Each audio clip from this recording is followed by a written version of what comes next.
Voici le pont J.C. Van Horn.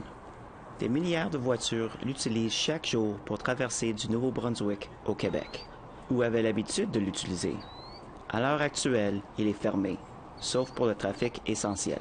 To cut it off arbitrarily without discussion of how do we work as a region, I think is wrong. It doesn't reflect how we operate.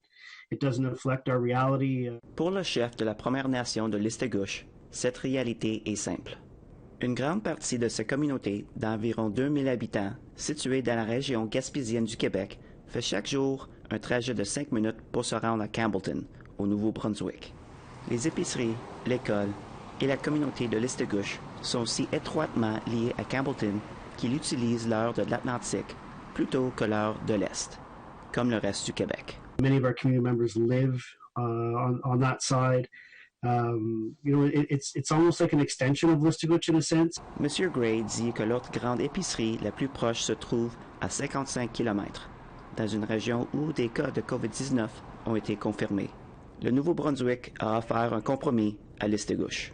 10 laissez-passer à installer sur tableau de bord ont été créés pour permettre aux membres de la communauté de Listagouche de traverser pendant 2 heures. Monsieur Gray dit qu'il y a eu des réactions négatives dans les médias sociaux de la part de la communauté voisine du Québec au sujet de ce qui est perçu comme un privilège. That didn't go over well. We were concerned that people going into Campbellton with passes would almost be going with a target on their back. M. Gray a des raisons de croire qu'il y a de l'agitation dans l'air. Environ 400 habitants de deux côtés de la frontière se sont rassemblés sur le pont afin de protester contre sa fermeture.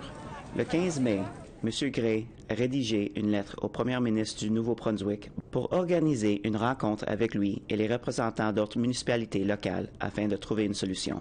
Près d'une semaine plus tard, à l'occasion de la conférence de presse de mercredi, M. Higgs a déclaré qu'il n'avait pas lu la lettre. There may be discussions going on with public safety in relation to what they're actually asking for, but to have a wholesale movement back and forth, I think would be risky for us and risky for them as well at this stage. Il n'y a pas eu de nouveaux cas de COVID-19 depuis 2 semaines au Nouveau-Brunswick. Aucun membre de la Première Nation de Listagouche n'a été testé positif non plus. Dans cette optique, M. Gray espère qu'une réouverture graduelle pourrait bientôt avoir lieu. We need to work together. Solutions that divide us aren't helping anybody. Un reportage de Tom Fernerio, les nouvelles nationales d'OPTN, Montréal.